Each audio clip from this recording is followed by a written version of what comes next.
11वें रुद्र में शंकर जी ही बानर बने हैं।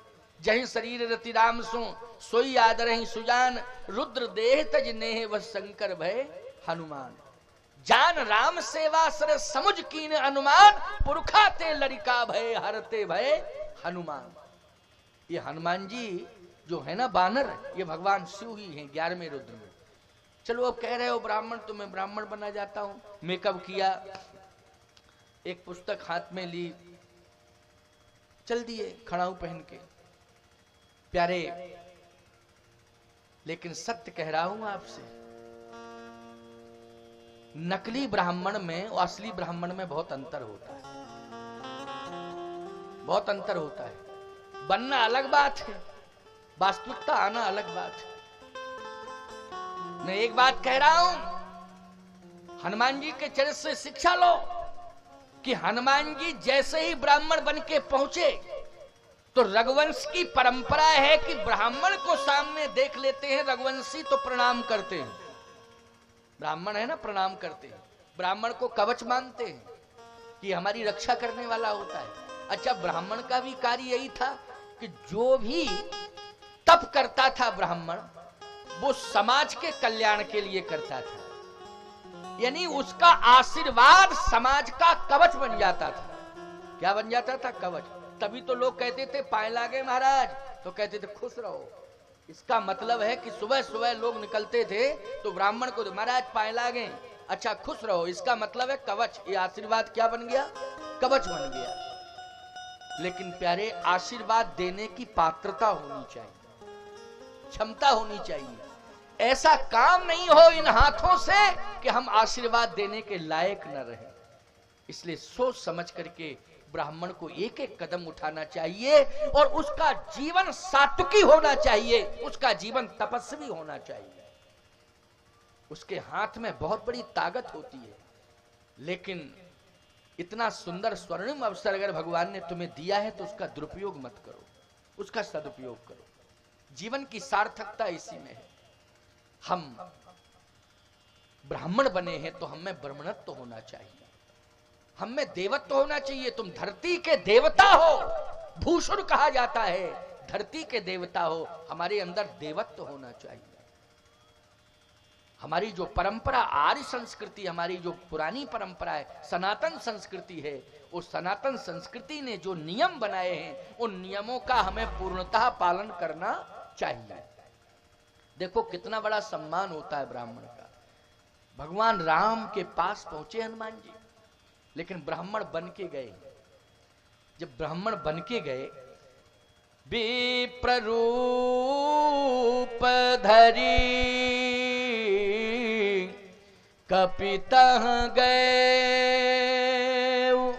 ब्राह्मण बन के गए, माथ ना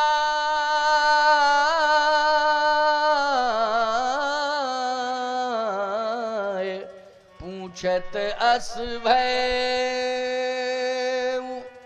विप्र रूप धर कपितः गए। जैसे ब्राह्मण का भेष बना के हनुमान जी पहुंचे तो हनुमान जी ने पहले ही प्रणाम कर लिया। राम जी ने प्रणाम नहीं कर पाया, जबकि राम जी प्रणाम करते हैं ब्राह्मणों को, ये नियम है। ब्राह्मण से प्रणाम नहीं करवाते हैं, ब्राह्मण को ही प्रणाम करते हैं। लेकिन जैसे ही हनुमान जी पहुंचे तो लक्ष्मण जी ने दूर से देखा, कहा भैया भैया रोना बंद करो। कहा क्यों? बोले सगुन हो गया। सगुन? क्या सगुन हो गया? कहे हमने ये सुना है कि अगर किसी कार्य की सफलता के लिए आप निकले हैं और गौ माता बछड़े को दूध पिलाते हुए दिखाई दे जाए तो ये विश्वास हो जाता है कि कार्य सफल होगा। एक तो ये सगुन है। नकुल न्योले का दर्शन हो जाए। क्यों भाई? सामने से न्योला निकल जाए। क्या कहते हैं? नकुल न्योला कहते हैं, है? हाँ, यदि सामने से निकल जाए नकुल तो शुभ माना जाता है। पनघट से सुहागवती नारी यदि पनघट से आ रही है और सिर पर भरा हुआ जल से भरा घड़ा रखे, घट रखे है, तो बोलो सगुन माना जाता है कि नहीं माना जाता है? ठीक इसी प्रकार से ब्राह्मण सामने से मस्तक पर चंदन हो, यज्ञोपवीत दिखाई दे रहा हो, हाथ में शास्त्र हो, खड़ाऊ पहने हो, चोटी में गांठ लगी हो, अगर इस भेष में ब्राह्मण का दर्शन हो जाए प्रातः बेला में तो कार्य की सफलता सुनिश्चित मानी जाती है। देखिए देखिए, हम और आप सीता जी की खोज में निकले हैं और ब्राह्मण का दर्शन हो गया। अब कन्फर्म है सीता जी मिलेंगी। अच्छा, ये भी बात सत्य है कि कन्फर्म भी है सीता जी मिलेंगी। हनुमान जी मिल गए तो कन्फर्म है कि सीता जी मिलेंगी, हनुमान जी मिल गए तो सीता जी मिलेंगी कि नहीं मिलेंगी, कन्फर्म है। लेकिन लक्ष्मण जी कहते ब्राह्मण का दर्शन हो गया है, ये शुभ संदेश है हमारे और आपके लिए, शुभ संकेत भी है हमारे आपके लिए कि अब तो निश्चित रूप से हमें श्री जानकी जी मिलेंगे। भगवान राम ने कहा चुप रहो, ये वन है, वन में बनावटी लोग ज्यादा घूमते, हो सकता है कि कोई बनावटी वेश धारण करके आ गया हो ब्राह्मण का, तो चुप रहो, बीच में बोलते क्यों हो। लक्ष्मण जी बोले बनावटी कैसे, सामने चला आ रहा है, हम देख रहे हैं, उसका व्यक्तित्व बता रहा है, कितना सुंदर व्यक्तित्व। अरे तो चुप तो रहो भाई, आने तो दो पास में, आखिर हम भी तो समझ लें कि कैसा ब्राह्मण, कहाँ का ब्राह्मण है, नाम गाम ठाम क्या है पूछे तो तब तो पता लगे, लेकिन तुम शांत रहो, आने तो दो। लक्ष्मण जी बोले हम तो साष्टांग प्रणाम करके आशीर्वाद लेंगे और ये जरूर कहेंगे कि आपका ज्योतिष क्या बता रहा है, किस दिशा में जाऊं, मेरी भाभी जी मिल जाए। और निश्चित है इतना बड़ा विद्वान है तो ज्योतिषी जरूर होगा, और ज्योतिषी होगा तो बता देगा, तुरंत मस्तक को देख के बताएगा भैया, हाथ देखने की जरूरत ही नहीं है, मस्तक देख के बता देगा। इतना विद्वान लग रहा है कि तुरंत बताएगा कि भटकने की जरूरत नहीं है, अमुक दिशा में चले जाओ, वहां अमुक स्थान पर सीता जी बैठी हैं, बस इतना ही पर्याप्त है हमारे आपके लिए। लेकिन जैसे ही आएगा तो सबसे पहले तो हम प्रणाम करेंगे, आशीर्वाद लेंगे, इसके बाद फिर चर्चा करेंगे। भगवान राम बोले पंडित जी पहले मौका तो देवें तब ना, आने तो दो। जैसे ही भगवान श्री राम के समीप पहुंचे हनुमान जी, विप्ररूप धर कपि तह गए, और लक्ष्मण जी ने प्रणाम नहीं कर पाया, माथ नाय पूछत यस भयऊ। हनुमान जी पहले ही प्रणाम कर लिए। लक्ष्मण जी बोले नकली ब्राह्मण है भैया, असली नहीं है। हम लोग प्रणाम करते, आशीर्वाद देता है तो पहले ही प्रणाम कर बैठा। भगवान राम ने कहा अब अभी चुप रहो, ज्यादा मत बोलो, मैं अभी पता लगाता हूं असली है कि नकली है, तुम चुप रहो। अब भगवान देख रहे हैं हनुमान जी को, हनुमान जी को देख रहे हैं भगवान। हनुमान जी भगवान के चरणार बिंदों को देख रहे हैं। किसको देख रहे हैं? चरणार बिंदों को। क्यों? यत्र यत्र रघुनाथ कीर्तनम, फिर वही श्लोक आ गया, वही भाव आ गया, यत्र यत्र रघुनाथ कीर्तनम तत्र तत्र कृत मस्तकांजलिम। हनुमान जी का सिर झुका रहता है। जब कीर्तन करते हैं तो भगवान के नाम का कीर्तन करते हैं, तो भगवान के स्वरूप का ध्यान करते हैं, और जब ध्यान करते हैं तो मस्तक झुका लेते हैं। जब मस्तक झुकाते हैं तो भगवान का ध्यान करेंगे, तो ईमानदारी से बताओ दृष्टि चरणों पर जाएगी कि नहीं जाएगी? कहां जाएगी दृष्टि? चरणार बिंदों में दृष्टि जाएगी। तो यत्र यत्र रघुनाथ कीर्तनम तत्र तत्र कृतमस्तकांजलिम बाष्पवारी परिपूर्ण लोचनम मारुतिम नमत राक्षसांतकम। तो हनुमान जी ने भगवान के श्री चरण देखे, माथ नाय पूछत हस भयो, चरण देखे, मस्तक झुका तो चरण दिखाई दे गए, और जब चरण दिखाई दिए तो पूछ रहे हैं। क्या पूछ रहे हैं?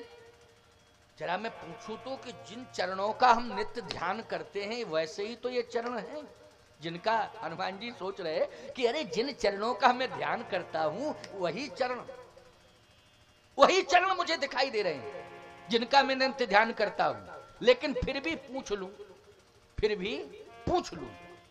तो माथ नाय पूछत यस भयऊ, को तुम श्यामल गौर शरीरा, क्षत्रिय रूप फिरो बनवीरा, कठिन भूमि कोमल पदगामी, कवन हेतु बन विचिरहु स्वामी, मृदुल मनोहर सुंदर गाता, सहित दुसह बन आतपि बाता, के तुम तीन देव मह कोऊ, नर नारायण के तुम दोऊ, जग कारण तारण भव। किष्किंधा कांड। जग कारण तारण भव, भयन धरनी भार, के तुम अखिल भुवन पति लीन मनुज अवतार। मैंने आपको पहचान लिया, पहचान लिया, पहचान लिया। प्रभु पहचान परऊ गही चरना, प्रभु पहचान परऊ गही चरना, सो सुख उमा जाहे नहीं वरना। भगवान शंकर कहते हैं पार्वती ऐसा सुख पहली बार मिल रहा है मुझे, क्योंकि ये तो चरण पकड़ने ही नहीं देते थे। जब शिव रूप में रहे तो चरण नहीं पकड़ने देते थे, हमारे ही चरण पकड़ लेते थे दौड़ के। लेकिन आज मैंने चरण पकड़ लिए हैं, प्रभु पहचान लिया कि ये मेरे प्रभु हैं। प्रभु पहचान अरे परऊ गही चरना, सो सुख उमा जाहे नहीं बर। जैसे पकड़े चरण, भगवान बोले छोड़ो छोड़ो छोड़ो छोड़ो, ये क्या करते हो? ब्राह्मण होकर के छत्री के पैर पकड़ते हो? मैं दोनों ही नकली बने हुए हो। क्यों भाई? हम भी नकली ब्राह्मण बने हो, तुम भी नकली छत्री हो। अच्छा बोलो, ब्रह्म क्या किसी जाति से बंधा होता है? जल्दी बोलो, ब्रह्म जाति बंधन से परे होता है कि नहीं? ब्रह्म का तो जो ध्यान करता है उसी का हो जाता है।